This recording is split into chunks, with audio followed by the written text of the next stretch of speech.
Hello everyone, welcome back to another video. In this video, we'll be seeing the basics of exercise 1.3 from the 12th standard NCERT first chapter, that is relations and functions. So this is revolving around composition of functions and invertible functions. Okay, now as it is, I can tell you what is the composition of a function and invertible function. As see, if I have to tell what is invertible function, I can tell you the inverse of a function. What is composition of a function? Representing one function in form of the other and vice versa. This is all I can tell you if you ask me what is the definition directly from the heading. But if you have to understand in detail as to what is composition and inverse, then I have to explain you all the definitions and diagrams. There are two definitions, the composition and the inverse definition. So first I'll teach you this definition and I'll not get into this diagram as soon as I teach the definition. I will tell you how to find out one function in form of the other, and then what is this diagram exactly, I'll teach you so that you're clear. Okay, now for the previous exercises, check my previous videos. Okay, now without further ado, let's start. Composition of function and invertible function. The definition says, let function from A to B, this is the domain and this is the codomain, and G function B to C, this is the domain and this is the codomain. So B is the codomain of this function and B is the domain of G function. B two functions. Then the composition of f and g denoted by GOF is defined as the function GOF A to C. Now this GOF is represented as G of f of x. So one function in form of the other is what I mean. Now if you observe the definition clearly, domain to codomain, domain to codomain, and for GOF, that is G of f of x, the domain will be A and the codomain will be C. This is what they mean. This is very simple. That diagram, that is what you have seen in your NCERT, I'll teach you. Before that, quickly I will take two examples of, that is f of x and g of x, and show you how do you represent this GOF or fog, or if you get such type of questions, find out GOF and fog, what do you do, I'll tell you. Okay, so I'm taking another random example, say some trigonometric function, say for example cos x. Now I'm asking you to find out what is fog. For example, what is fog? You will have to do f of g of x, which is, you have to consider entire g of x as x. See, f of g of x. See, f of x, you're considering the entire g of x as x, and you will substitute in the function. If you consider g of x to be x, then in place of x you will substitute this. So g of x the whole square plus 3, right? X square plus 3 is g of x the whole square plus 3. Now what is g of x? Now you substitute. This is the second substitution. You have to substitute the function.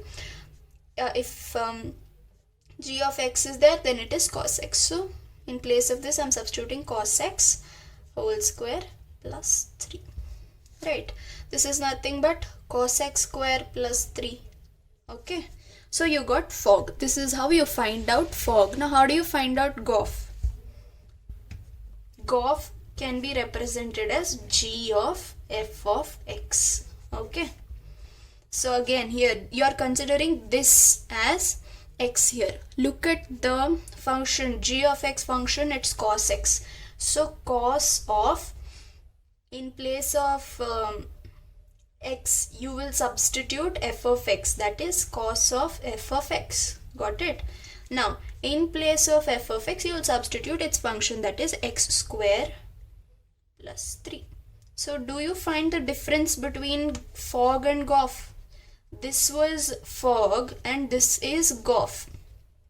Okay, instead of telling it again and again as f of g of x, they call it as fog, and instead of telling g of f of x, they call it as GOF. Okay, so this was the basic. How do you find out GOF or fog? They can give you anything else, like they can give you one more function h of x and give you some function for that and ask you what is hog, what is GO, okay, what is for, okay, what is HOF.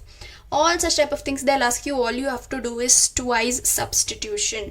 Okay, consider the function to be x, substitute the function in place of x of one function and resubstitute its function back.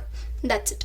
That was your basic. Now moving on to the diagram that is there in your NCERT. For that diagram, I'll come to what is it from example, right? So I'm taking the example of a function, let f of x be equal to 3x. This is a random example, okay?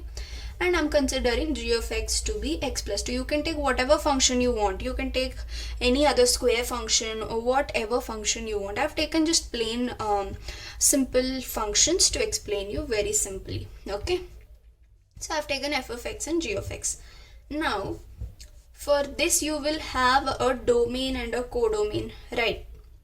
This is your y, as I've told you in my previous videos that f of x is going to be y. So this will be a y and this will be a x. So this is the domain and this is the codomain. Even for this also you will have a domain and a codomain. Now, very simple. According to the diagram given in your textbook, I am taking 3 vowels. Why am I taking this? 3 vowels I'm taking because the diagram is saying you want to understand what is the diagram, right? So I've taken 3 vowels. Now, what you have to do is start simple natural numbers like 1, 2, 3, 4. Okay, simple natural numbers here. Now, from here to here, use the function f of x. Use the function f of x. Okay, if you use the function f of x, which is 3x, 1 into 3 is what? 3. 2 into 3 is 6. Okay, and 3 into 3 is 9, 4 into 3 is 12. So all the elements are matching.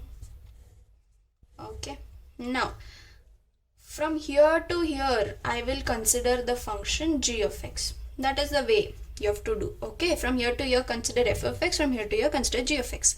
Now start substituting this in place of the function that is x. This is x now for us, right? So for this f of x, this was, let us consider this a, b, c and call it a, b, c, it's better, right? So b was the codomain of f of x, but b is the domain of g of x now. So 3 plus 2 is 5, 6 plus 2 is 8, 9, 10, 11, 14, right? 9 plus 2, 12 plus 2. So this is the g of x. This was f of x, this was g of x, right? Now they are telling, according to the definition, they are telling if the function such that a to b, look at the definition, go back to the definition, and g is b to c, then gof will be equal to a to c. This is what they were telling. Okay, now what is gof g of f of x? Let us substitute and see if this is true, that this will become the domain and this will become the codomain for gof function. What is gof? G of f of x. I will substitute f of x as x in the g function, g of x function. So this becomes g f of x plus 2. Okay, now f of x is what? 3x. So I'm substituting 3x plus 2. Now I'll go on substituting values of x here, right? This is x, this is y, right? I'll start substituting values of x. 3 into 1 is 3, 3 plus 2 is 5. Okay, next, this was the first one. Second one, if I substitute 2 here, 3 into 2 is 6, 6 plus 2 is 8. Okay, now 3, if I substitute 3, 3 is a 9, 9 plus 2 is 11. Third one, this is 11. Okay, and 4, when I substitute, I will get 14, and this is your fourth element. So I have proved it also, and even through the diagram I proved it. At the end, this and this will match. That is what they've given. This is your diagram, right? In the textbook, this is your diagram. Very similar. So I hope I have made you clear as to what that diagram was. How do you prove that if a function domain is A and codomain is B, another function B is the domain and C is the codomain, then the GOF of those two, that is the G of f of x, will have this is the domain and this is the codomain, A to C. So this was the domain, but what am I getting? The values of this, so this will be the codomain, hence proved. Hope you understood this. We'll move on to the definition of invertible function now. Moving on to invertible function, basically the inverse of a function. For this there's a definition given in your NCERT. We'll look at what is that and then move on with an example. I'll teach you what does this mean. Now keep this definition in mind because while solving you will need it. A function such that x to y is defined to be invertible if there exists a function g such that y to x, such that GOF is identity upon x and FOG is identity upon y, then the function g is called inverse of f and it is denoted by f inverse. You wouldn't have understood anything, but still I'll make it to you very clear that function having a domain and a codomain as x and y. If there exists another function g such that this becomes the domain and this becomes the codomain, okay, then it is an invertible function. 1 point. Second point, such that GOF should be the identity upon x and FOG should be the identity upon y. This is the second point. 2 points required, so you'll have to do 2 steps in order to prove that a function is invertible. This is halfway, this is the other halfway. So this proving that g such that y to x exists is 1 point. Second, proving that GOF is equal to identity upon x and FOG is identity upon y is the second step. And it is denoted by f inverse. Every time you have to end the solution by writing the inverse of f is g. You have to write that statement, okay? Now, by the definition, I know that you wouldn't have understood everything, so I'm taking an example. Say, for example, f from x to y, okay? That is their question only, they would have given that. I'm taking a random example. 2x plus 1, very random. You also can take whatever you want. It's not that you have to take 2x plus 1 only, okay? Now there exists a function called 2x plus 1. The first step, I will write 1 dot for the first step and 2 dot for the second step. First step, what you have to do is g such that y to x, you have to prove that there exists a function where y becomes the domain and x becomes the codomain, okay? So the first step I'll be doing that. How do I do that? I'll show you. What is f of x? Nothing but y. I've taught you very clearly that f of x is y. Check the basics video. Now, as I've told you, while proving on to, we used to tell that y is dependable on the function. So we'll change the dependability and find the value of x, which is y minus 1 by 2. Now observe very clearly, only if you observe you'll understand. I used to call f of x as y. F of x used to contain x in its function. I used to call it as y until y is equal to 2x plus 1. Now, very clearly, I am taking x in place of y and I have found out another function. So can I call x as g of y is equal to y minus 1 by 2. This is how you have to assume things. You have to you tell na that let us assume this to prove this. So I am using g of y to prove that there exists a function y to x. So this is the first step you have to do. Find the value of x and write x is g of y. Why is it called g of y? I have told you. F of x I called it as y. Okay, f of x has x in its function. G of y has y in its function. So I call g of y is equal to y minus 1 by 2. Now look very carefully why g such that y to x happens. Very clearly I'm explaining, pay attention. Now if I take g of y, that means it is x, okay?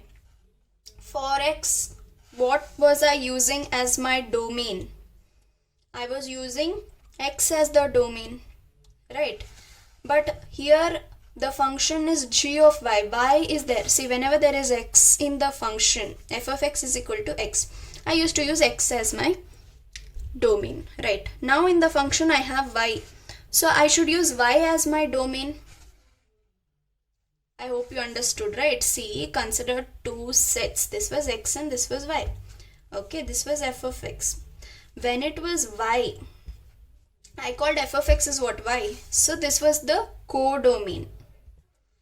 When it is x, that is g of y, then this will be my codomain, right? If this is y and this is f of x, I use this as the codomain.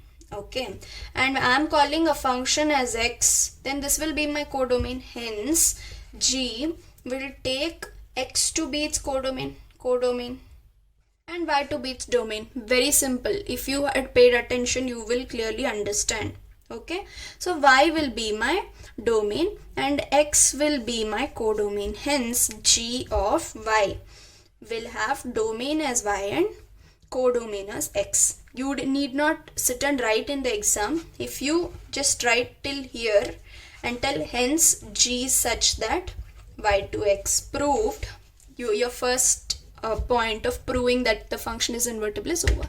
Moving on to the second point of proving that the function is invertible. For this, what you have to do, gof is identity upon x and fog is identity upon y is what you have to prove. That's your second step. For this step, what you have to do, start with fog. Okay, fog of y. Why am I taking fog of y? Fog of y, I have to prove it as I y.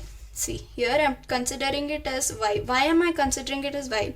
Look at the previous step, g of y. So the inner function, that is f of g of y, f of g of y. So previously what had you considered? Y. So I am taking y. I have to prove it as identity upon y. So now this is otherwise f of g of y. Now taking this entire term as x, I've taught you how to resubstitute, right? Taking this entire term as x, substitute in the function f of x, which is 2x plus 1. Okay, so 2 into g of y plus 1. Substituted. Now substitute g of y. What is it? Y minus 2, y minus 1 plus 2. So 2 into y minus 1 by 2 plus 1. Now 2 and 2 gets cancelled. Here also y minus 1 plus 1 gets cancelled. You're left with y. What is this? Identity upon y. That is, I got back to y is what I mean. If you get back to y, you're done halfway. That is, you have proved fog is equal to identity upon y proved. Now similarly, vice versa, prove gof is equal to identity upon x. Very quickly we'll do that also. Gof of x now. Why I have to take gof of x? Because what is this? F of x. This was g of y. So I took fog of y. Whatever is there at the end. What function is there at the end? So f of x I have to consider, because in the question also they've given us f of x. Hope you understood why I took a y for the previous fog and x for the gof. Okay. Now I have to prove this. For this, again, very simple. You have to do it very quickly. G of f of x is equal to, what is, you have to consider this as x and substitute in the function of g of y. Right. What is the function here? Y minus 1 by 2. So f of x minus 1 by 2. Right. Now f of x minus 1. F of x is what? 2x plus 1. F of x was 2x plus 1. Minus 1 by 2. Now plus 1 minus 1 gets cancelled. 2x by 2. 2 and 2 gets cancelled. You're left with x. X is what? Identity upon x. Hence proved that gof is identity upon x. Proved. So done. You have proved that this function is invertible. Which function? This function. The given function is invertible. Step 1.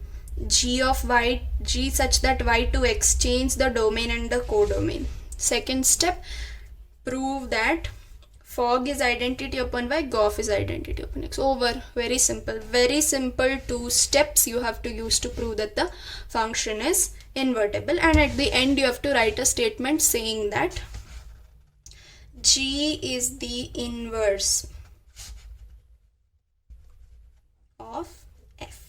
That's it. Okay, hope that was clear. This was the basics of exercise 1.3. Hope you understood. I've explained in detail, okay, in just around few minutes, I guess. If it was a lengthy video, it's okay. You've understood the two basic concepts. And yeah, next video I'll be coming up with examples. Please consider clicking that subscribe button. That's that. I'm Diksha signing off.